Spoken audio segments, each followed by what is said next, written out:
오늘 본문은 대림절 기간에 흔히 인용되는 세례자 요한의 이야기입니다. 여러분, 일찍이 선지자 이사야가 앞으로 장차 메시아가 오신다, 그리스도가 오시는데 그분이 오시기 전에 먼저 세례 요한 같은 선지자가 먼저 올 것이다, 그가 와서 주의 길을 예비할 것이다, 이렇게 예언을 했어요. 그 말씀을 오늘 본문에서 인용하면서 누가복음 3장 4절 말씀 우리 같이 공독합니다. 시작. 선지자 이사야의 책에 쓴 바 광야에서 외치는 자의 소리가 있어 이르되 너희는 주의 길을 준비하라, 그의 오실 길을 곧게 하라. 세례 요한이 그런 사람이었다 그런 말이에요. 이렇게 외쳤어요. 광야에서 외쳤어요. 너희는 주의 길을 준비하라, 그의 오실 길을 곧게 하라. 여러분, 세례 요한은 길을 놓는 사람이었어요. 주님께로 사람들이 나올 수 있는 길을 예비하는 사람이었어요. 사랑하는 한만 가족 여러분, 여러분도 자꾸 벽을 쌓는 사람이 아니라 길을 내는 사람, 특별히 주의 길을 예비하는 사람이 되기를 축복합니다. 세례 요한이 전하는 메시아 그리스도께서 오시면 하실 사역은 이렇습니다. 5절, 이어지는 5절 말씀 시작. 모든 골짜기가 메워지고 모든 산과 작은 산이 낮아지고 굽은 것이 곧아지고 험한 길이 평탄하여질 것이요. 여기 보면 모든 골짜기가 메워진대, 주님이 오시면. 그리고 모든 산과 작은 산이 낮아진대. 무슨 뜻이에요? 무슨 뜻이에요? 여러분 따라합시다. 차별 없는 세상, 높고 낮음이 없는 세상이 열리게 된다, 주님 안에서. 그런 말이에요. 여러분, 그 찬양 사역자 박종호 씨의 찬양 가운데 아름다운 세상 노랫말이 이렇습니다. 잘난 사람도 없고 못난 사람도 없고 모두가 존중받는 곳, 더 높은 사람도 없고 더 낮은 사람도 없고 모두가 같이 있는 곳, 모두가 사랑하는 곳, 모두가 사랑받는 곳, 억울한 사람 없는 곳, 모두가 용서하는 곳, 모두가 용서받는 곳, 모두가 기회를 얻는 곳. 주님께서 세워가시는 나라는 그런 나라입니다. 할렐루야. 얼마나 좋아요. 여러분, 실제로 노예가 해방이 되는 거예요. 평등사회가 이루어지는 거예요. 차별 없는 세상. 여러분의 가정도 차별 없는 세상, 하나님의 나라가 이루어지길 축복합니다. 이게 명절이야, 명절 때에 여러분, 여자들은 송편 부치랴, 전 부치랴, 송편 만들랴, 전 부치랴, 막 정신이 없이 막 죽도록 고생하는데, 이 수컷들은 TV 리모컨 가지고 TV나 돌리고 고돌이나 치고 있는 그런 집. 이거 우리 집 얘기도 하는 분 손 들어보세요. 나밖에 안 들었네. 여러분, 그러면 안 되죠. 그러면 안 돼요. 모두가 차별이 없는. 그리고 여러분, 명절이라고 친지들 만나가지고, 아시죠? 여러분, 조카에게, 손주에게 이런 말 하는 거 아니에요? 너 공부는 잘하냐? 너 결혼 언제 할 거냐? 여러분, 그런 말 하면 바로 고지서 날라옵니다. 요즘은요, 옛날에는 그냥 그랬는데 요즘은 얘들은 바로 청구서 보내. 저 공부 잘하고 싶은데 그럼 할머니 1,000만 원 과외비 좀 대주세요. 바로 날라옵니다. 결혼하고 싶은데 결혼 비용이 1억 간대. 1억 좀 대주세요. 바로 청구비 날라옵니다. 그런 소리 하는 거 아니에요. 그리고 메시아가 오시면 굽은 것이 곧아진대. 따라합시다. 굽은 것이 곧아진다. 여러분, 세상 살면서 보면 자꾸 우리가 상처를 받아요. 인간관계 속에서 말 한마디에 눈빛 하나에 상처를 받아. 그러다 보면 마음이 굽어져. 마음이 삐뚤어지는 거예요. 마음이 꽈배기도 아닌데 꽈져. 비비 꼬여. 여러분, 그런 꼬인 마음 가지고 살면 나도 힘들고 옆에 있는 사람들도 힘들게 만들어. 근데 우리 주님이 오면 굽은 것이 곧아진대. 굽은 것을 곧게 만들어 주신대. 여러분, 우리 주님 예수께 그 굽어진 마음 때문에 힘들게 사는 사람들, 그 사람들을 인도할 수 있게 되기를 축복합니다. 사랑하는 가족에게 읽어주고 싶은 이야기라는 아주 좋은 책이 있어요. 거기 수록된 글입니다. 존이라고 하는 서너 살 꼬마가 아버지가 아주 애지중지 귀하게 여기는 책을 꺼내가지고 거기다가 막 펜으로 낙서를 하면서 놀았어요. 근데 그때 아빠가 딱 들어온 거예요. 아빠가. 그러면 애들이, 여러분, 지가 잘못한 건 지가 먼저 잘합니다. 그리고는 아빠가 두려운 눈으로 아빠를 이렇게 쳐다보고, 이제 아빠가 어떻게 하실려나 막 눈을 동그랗게 쳐다보는데, 아빠가 그 아들이 한 낙서를 이렇게 본 거예요. 이렇게 보고 가만히 들여다보시더니 그러더라는 거예요. 막 야구 야단치고 막 벌 세우고 그런 게 아니고 아들 펜 좀 줘봐. 그러더니 그 존이 낙서해 놓은 그 옆에다가 이렇게 쓰셨대요. 1959년 5월 며칠 존이 4살 때 쓴 글. 너의 초롱초롱한 눈을 들여다보며 내 새 책에 낙서를 해놓은 너로 인해서 내가 얼마나 하나님께 감사를 드렸는지 모른다. 너로 인해서 이 책이 거룩한 책이 되었구나. 낙서를 잔뜩 해놓은 이 책을 보고 너로 인해서 이 책이 거룩한 책이 되었구나. 멋있죠? 그 모습을 곁에서 지켜보던 큰딸이 나중에 자라서 이 책을 쓴 거예요. 사랑하는 가족에게 읽어주고 싶은 이야기라는 책을 썼는데 계속해서 이렇게 쓰고 있습니다. 때때로 나는 싸구려 문고판이 아닌 정말 내가 오랫동안 보관할 책을 뽑아서 내 아이에게 주고 그 책에 낙서를 하게 한다. 그리고 그의 작품을 보면서 내 아빠를 떠올리고 삶에서 가장 소중한 것이 무엇인지를 아빠가 어떻게 가르치셨는지를 생각한다. 아빠가 가르쳐 주신 것은 사물보다 사람이, 판단보다 관용이, 가족에게 정말 소중한 것은 사랑이라는 사실이었다. 여러분 좋죠?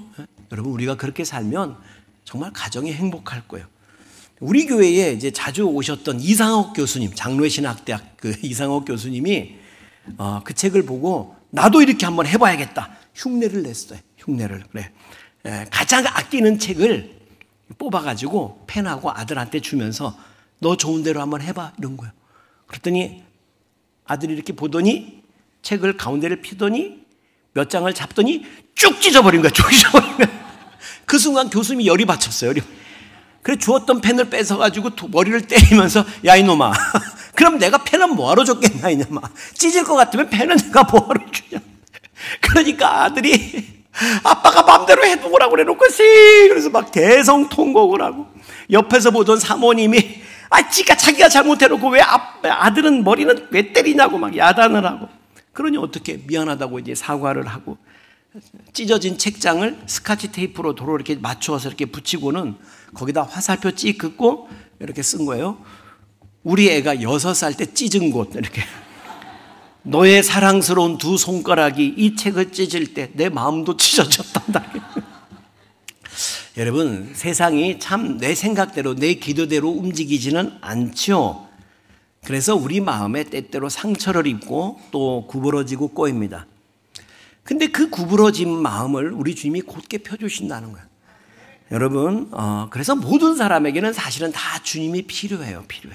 그 주님이 필요한 사람에게 주님이 필요한 곳에 주님이 오실 길을 이렇게 넓게 길을 예비해 주는 것, 그것이 예수님을 먼저 만난 저와 여러분이 해야 할 일인 줄로 믿습니다.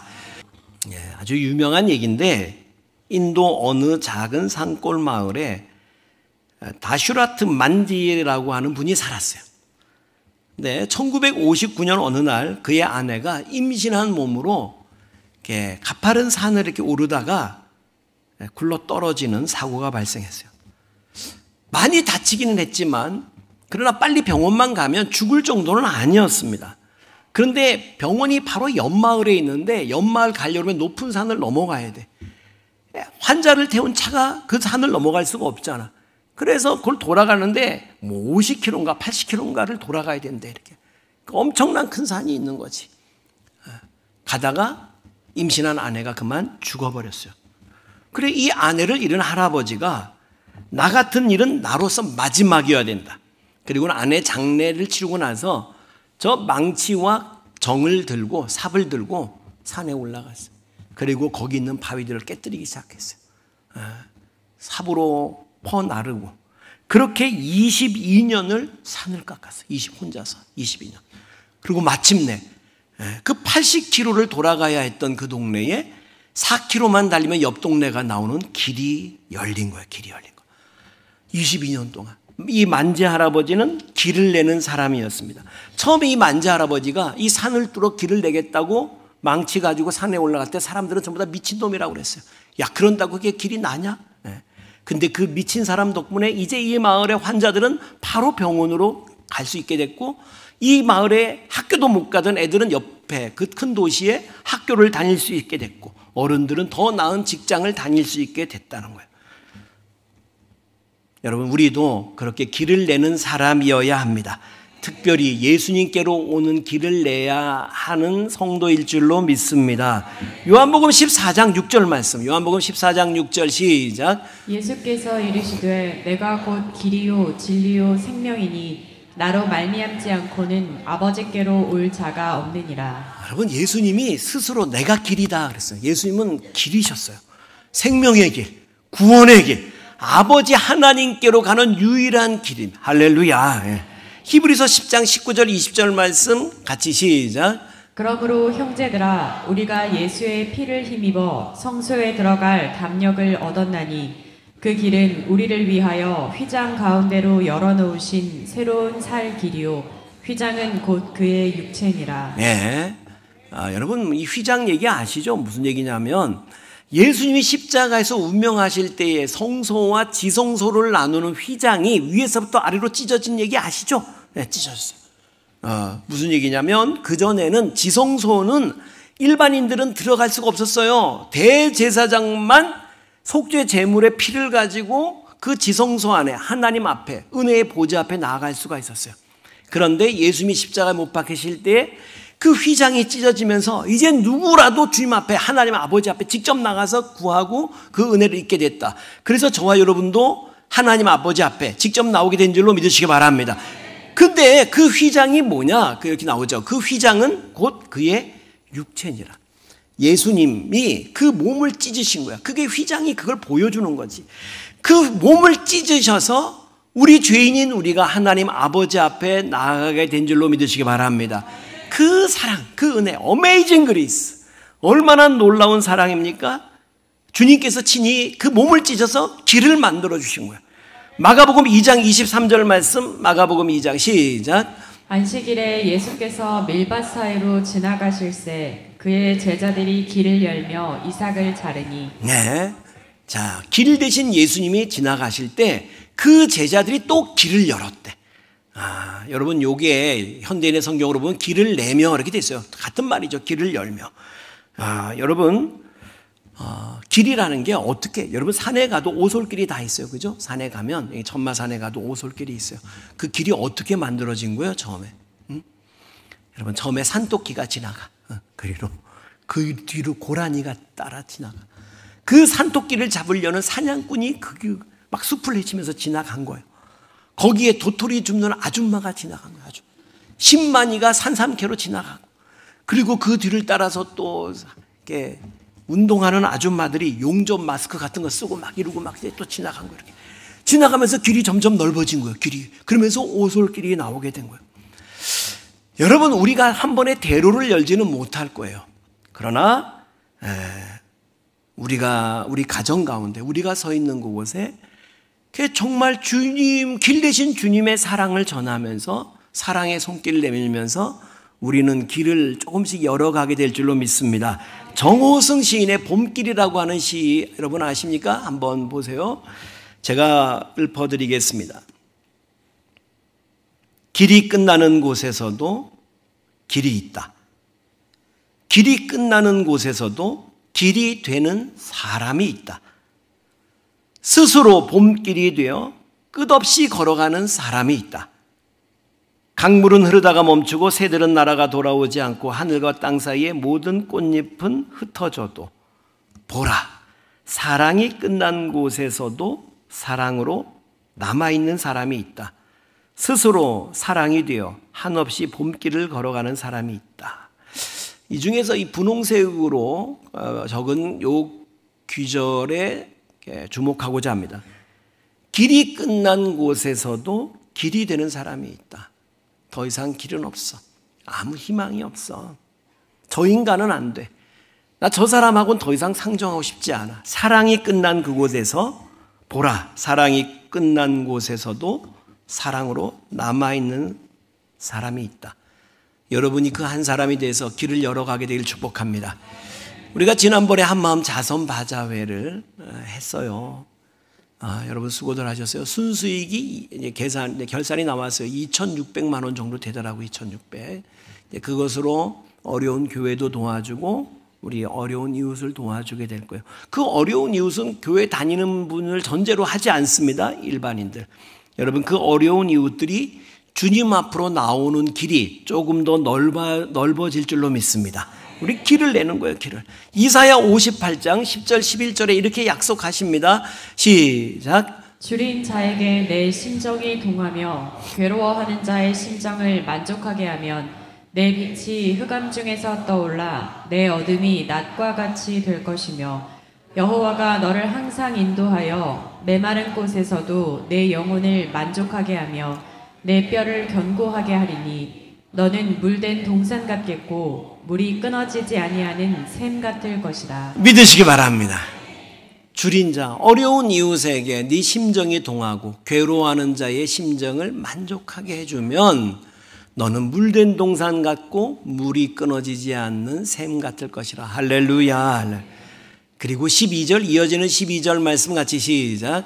내게서 날 자들이 오래 황폐된 곳들을 다시 세울 것이며 너는 역대에 파괴된 기초를 쌓으리니 너를 일컬어 무너진 데를 보수하는 자라 할 것이며 길을 수축하여 거할 곳이 되게 하는 자라 하리라. 너를 일컬어서 사람들이 여러분을 일컬어서 말하기를 길을 수축하는 사람, 길을 놓는 사람, 길을 만드는 사람이라 그렇게 하게 될 거다. 옆에 있는 분한테 얘기해 주세요. 당신은 길을 놓는 사람이십니다. 시작. 길을 만드는 사람으로서 특별히 만나는 사람에게 주님을 만나도록 길을 열어주는 여러분 되시기를 축복합니다.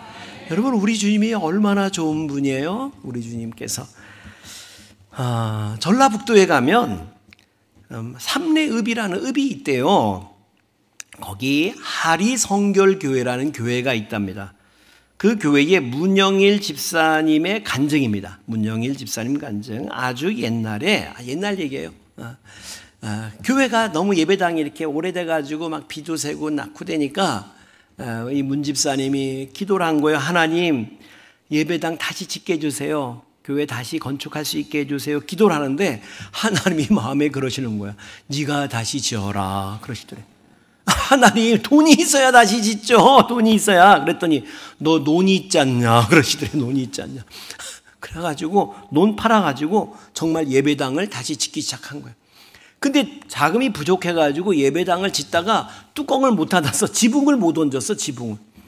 그러니까 겨울은 와가는데 추우니까 이건 이제 교회에서 예배도 못 드리게 생긴 거예요. 그리고 사람들이 저 미쳤다고 수근수근합니다. 주님 어떻게 하면 좋습니까? 주님 도와주세요 하고 기도를 했어요. 기도를 하는데 한 광고가 이렇게 길 가다가 눈에 보이더래요. 광고가 눈을 삽니다. 안구 삽니다. 요즘은 그렇게 안 돼요. 그렇게 안 될 텐데 그때는 그렇게 됐었던가 봐요. 눈을 삽니다. 그러니까 어떤 한 돈 많은 영감이 녹내장으로 이렇게 실명 위기에 있으면서 이렇게 눈 이식 받으려고 눈을 산다고 광고를 이렇게 낸 거예요. 그 광고를 보고 눈을 이렇게 한번 가려보니까 한 눈을 가려도 보이는 거야. 그렇다면 한 눈 팔아도 되겠다. 그 영감을 찾아갔대. 얼마 주실 겁니까? 당시 이제 뚜껑 덮는데 옛날이니까 50만 원 들더래. 50만 원. 그래서 50만 원 주면 제가 눈 팔겠습니다. 그랬대. 그래 50만 원 드리겠습니다. 그래가지고 같이 전주 예수병원을 찾아간 거예요. 그랬더니 병원에서 보호자 도장 받아오라고 그래. 동의서 받아오라고 그러더래. 그래서 마누라한테 가가지고 다 눈 팔도록 동의서 써달라고. 그러니까 마누라가 논 팔아가지고 예배당 짓는 남편하고는 어떻게 살아보려고 내가 했는데 눈깔 팔아가지고 예배당 짓는 남편하고는 도저히 못 살겠다고 펄쩍펄쩍 뛰는 거예요. 아내를 밤새 설득한 거예요. 내가 눈 빼서 예배당 완공하고 나서는 이다음부터는 내가 당신 위해 살게. 정말 당신 행복하게 해줄게. 겨우 동의서 받고 수술하기 전날 밤 뜬 눈으로 밤을 지새면서 찬송하고 기도했대요. 기도하는데 이런 기도가 나오는 거예요. 주님, 주님은 저를 위해서 생명 주셨는데 저는 주님께 눈 하나밖에 못 바치네요. 그리고 기도하다가 이제 다음날 수술 날 당일이 됐어요. 수술실에 이렇게 누웠는데 마음이 막 두려운 마음이 드는 거야. 그래 의사분한테 물었어요. 선생님, 눈 빼면 많이 아픕니까? 그러니까 이 집도 의사분이 물론 아프죠. 좀 참으셔야죠. 근데 이 집도하던 의사가 안과 과장님이었는데 전주 시온교회 안수 집사님이었대. 전주 시온교회. 제가 기도해 드릴게요. 그리고는 기도를 해 주는 거야.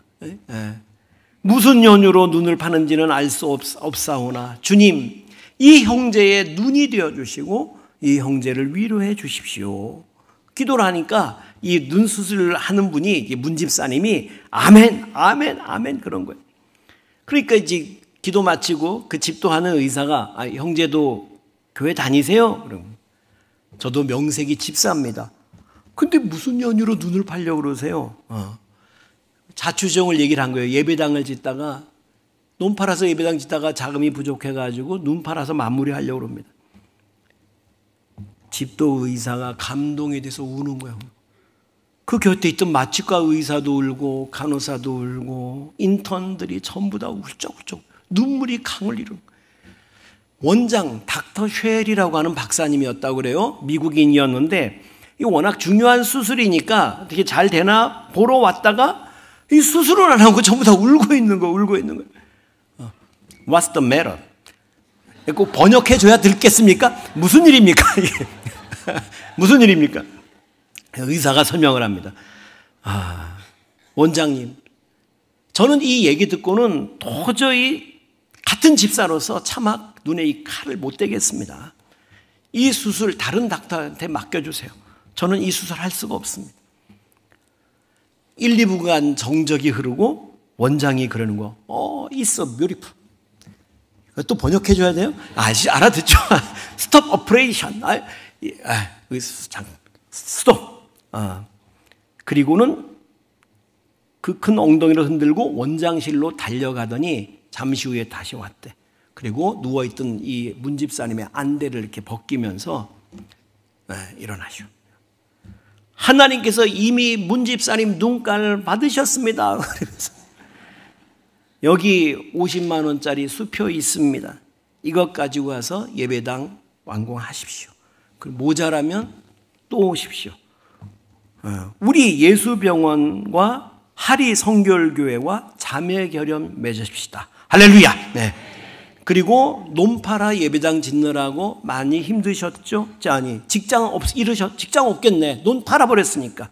원하시면 우리 병원에서 수의하십시오. 수의. 요즘 수의는 별거 없지만 옛날에는 그런 수의도 아주 지체 높았습니다. 그리고 큰아들이 있었는데 미 북장로교회 선교본부에 이 아름다운 얘기를 이렇게 보내니까 그 선교본부에서 그 큰아들, 이 문집사의 아들 보내라, 미국으로. 우리가 공부시켜 주겠다. 할렐루야. 여러분, 우리 주님은 정말 주님 앞에 나오는 자에게 한없는 은혜를 베푸시는 하나님이신 거 믿으시기 바랍니다. 그 주님 앞에 나아가는 길을 만들어주는 저와 여러분 되기를 축복합니다. 주님의 그 은혜를 알지 못하고 주님의 그 능력을 알지 못하고 힘겹게 살아가는 이들에게 여기 길이 있습니다. 여기 살 길이 있습니다. 길을 내주시는 저와 여러분 되시기를 주의 이름으로 축원합니다.